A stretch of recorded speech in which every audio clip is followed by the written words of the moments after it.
Now, the football crew is standing by. They're ready to go. But we have cleared the decks for the debut of that 19-year-old phenom. Are we bringing Matt Barnes for the first time in a long time? He's back.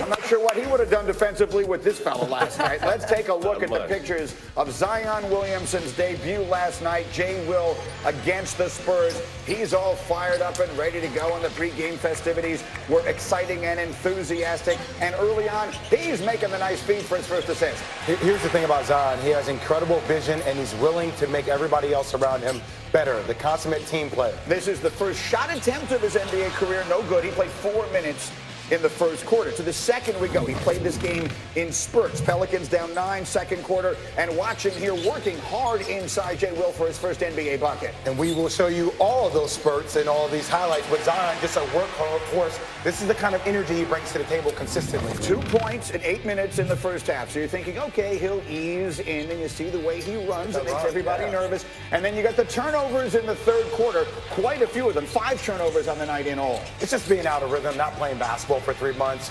finding what that timing is on the court. So they would ask Alvin Gentry after 3 quarters, what are you seeing to this point? And he sounded optimistic, perhaps a sign of things to come. Oh, he's going to be fine. Right now, he's just playing so conservative. He won't play that way. I'm not worried about him. We'll get him where he needs to be. All right, I told you, if all you saw were the first 3 quarters, you missed the show. Here we go. Fourth quarter, down by 8. Zion. Oh, look at him going up high for the rebound and then starting the break, and he gets the assist. How about the ups at this point for the young fella? Once again, not being timid to go over a guy like Jakob Poeltl, who is 7'1". He's 7'1". Sky's over him. Zion's 6'6". That's the kind of athletic ability he has. Next possession, down by 8. Alonzo. Outside. That's Zion, his first NBA 3, and he was just getting comfortable from downtown. Here's Lonzo throwing it up, and Zion throwing it down. 5 points for Zion in 30 seconds. Pelicans within 5. Next Pelicans possession. They're going to leave him wide open, and he's going to take the shot. Well, that's the scouting report. Pop is smart. You do leave the ball, you let him shoot, but Zion's also had 3 months to work on that jump shot. 8 straight points for Zion. He's rolling. Now, after a Spurs bucket, if you don't succeed the first time, try again. That's 10 straight for Zion in 4 possessions. Another bucket for San Antonio. Another 3 for Zion. Do you feel the energy shifting for the Pelicans? Even in 18 minutes, this is how he plays. Next possession. Oh, you're kidding. Yes. 4 for 4 for Zion from 3. He would score 17 consecutive points, and then they would take him out of the game. Coach says, big fella, we got to sit you back down. And then the Pelicans lose. And that would be all she wrote. He would score 22 points in 18 minutes. And yes, the Pelicans would lose. What a night for Zion Williamson. It was everything I dreamed of, except for the losing part. Just the energy the crowd brought, the energy the city brought. It was electric. And I'm just grateful that they did that. You had not hit 4 threes, I think, in a game in college. Were you in the zone? I guess so. I'm going to just say, when you're not able to move around, do athletic movements for a while, and the only thing you can do is just shoot spot-up jumpers, I guess that was a result of that. And so, again, it was a tale of 2 different games for him last night. First 3 quarters, nothing special, and then 17 in the fourth in a consecutive streak, including a 4 for 4 mark from 3. Those 17 points tied for the most in a quarter in a debut over the last 20 NBA seasons. So let's get Matt in here into the conversation. I'll give you the floor. What did you make of what he did in that fourth quarter? As a player, it's all about rhythm. You know, playing in 2, 3 minute, 4 minute spurts in the first half, you probably wouldn't expect much, especially him being in preseason form, basically, and we're in mid-season. But he got extended minutes in the fourth quarter, and he caught a rhythm. And he took the challenge. He took the challenge knowing that my job is, they're going to make me shoot this 3. And he wasn't afraid to shoot it, which I like. He's obviously not going to shoot 4 for 4 every game, but he took the challenge, he stepped up, and he just shows what kind of excitement he's going to bring to the game. He's been out for 3 months. Jay, he said yesterday, Zion did, that he's worked on the way that he would land and how he would try to prevent injury going forward. Did you see that in this game from him? No, not necessarily, but I saw a lot of great things from him in this game. He's a lightning bolt. That's why he's the first pick in the NBA draft. You see the momentum that he was able to create with this team. Brandon Ingram didn't have a great game. Drew Holiday didn't have a great game. But yet Zion's in the game in the fourth quarter, and they have a 1-point lead. The way he gets everybody involved in a game, that's what makes him a great team player. He thinks about everybody first. Look, we all watched him play last year. Every single game that he played at Duke was like must-see TV. if he's going to add this three-point thing to his repertoire, I mean, last night, among the things he did last night was pass Ben Simmons on the all-time three-point shot made. Wow! Ben, you hear that, Ben? He has made twice as many threes in his career last night in 18 minutes as Ben Simmons has. My point is, they let Simmons shoot threes, he won't even try. This guy's going out there and taking that shot. He had 22 points, 7 rebounds in 18 minutes. Per 48 minutes, that's 59 points. That's 59 points. He averages 1.2 points per minute, Matt. That's what he plays like. He's a rare player who is a #1 pick, going to be a superstar, but can get his within the flow of the game with just straight hustle and energy. And we saw a lot of that last night. And like you said, if he's going to be able to shoot the three like that, it's a nightmare. Now, look, I was really angry. He didn't play the last 5.5 minutes of the game. I wanted to see that as a fan.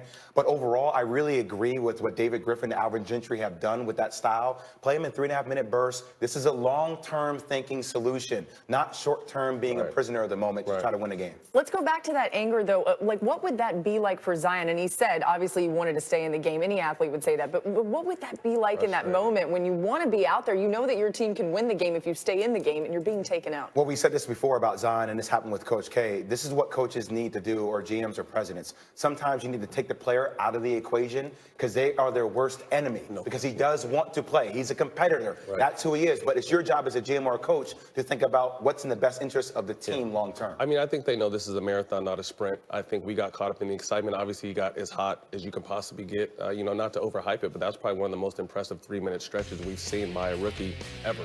You know what I mean? So considering the circumstances, it was great. The crowd was into it. They probably would have won the game off just the momentum he brought to the court if he would have stayed the course. But like I said, they're on a strict schedule, and it's a marathon, not a sprint. And when do injuries happen? When you get fatigued, when you get exhausted. And for Zion, I don't care what anybody says, his conditioning still has a long way to go. He can still shed some pounds, and that's going to be the topic of discussion. You know what happens frequently in baseball is that early in the season, a guy will be pitching a no-hitter, and they'll take him out after 6 innings or 5 innings, and they'll say to the manager, why'd you do that? And you say, maybe you don't throw a no-hitter, but we'll lose him for the rest of the season. If you leave him out there last night, as spectacular, look, they've got to try, I'm going to use a word, they're going to have to baby this guy through it, right? I mean, that's going to be the reality.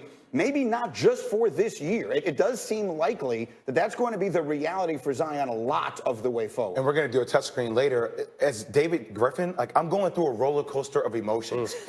We all get glamorized by that rebound he grabs over Jacopoto, right? But when he comes down, you're like, oh, just don't land the wrong way. And that shock absorption, are you landing on 1 foot? Are you landing on 2 feet? Are your knees bent? That risk mitigation is something that we're going to be talking about for a very long time.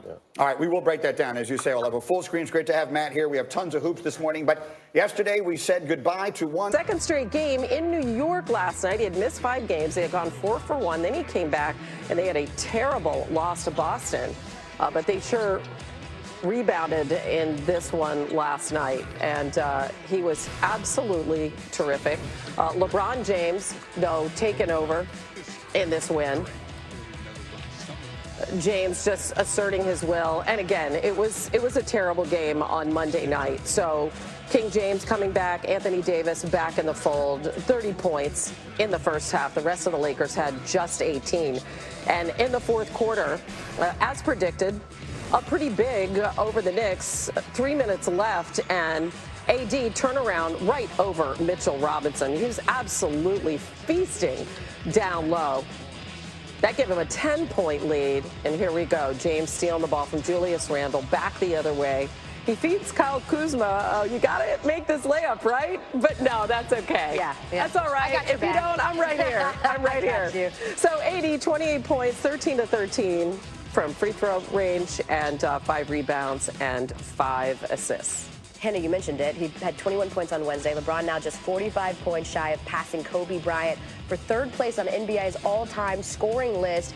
LeBron owns 21 45-point games in his career. That is the most recent of those coming back in November. With Al Duncan and Tim Legler, we're breaking down Zion's NBA debut. I mean, once he got going, it was a tremendous sequence there in the fourth until the medical staff, they were the only ones who could stop him, apparently. They essentially were, right, Hannah? It was a slow burn turned flaming hot torch. Let's go to New Orleans. He hadn't played a meaningful game since March 31st. No disrespect to the Summer League.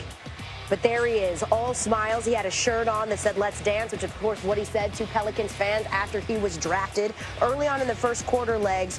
Because, again, we knew there would be some rust, but you've got to love here what he does. Yeah, he's got great vision. It's something that people are going to come to appreciate about him. He can see the floor, and he's a willing passer, and he draws so much attention. If you're a weak side cutter, you get rewarded like Brandon Ingram. Only played 4 minutes, had 1 assist, and was 0 for 1 from the field in the first quarter. In the second quarter, again, we knew he could dominate on the inside, and he does.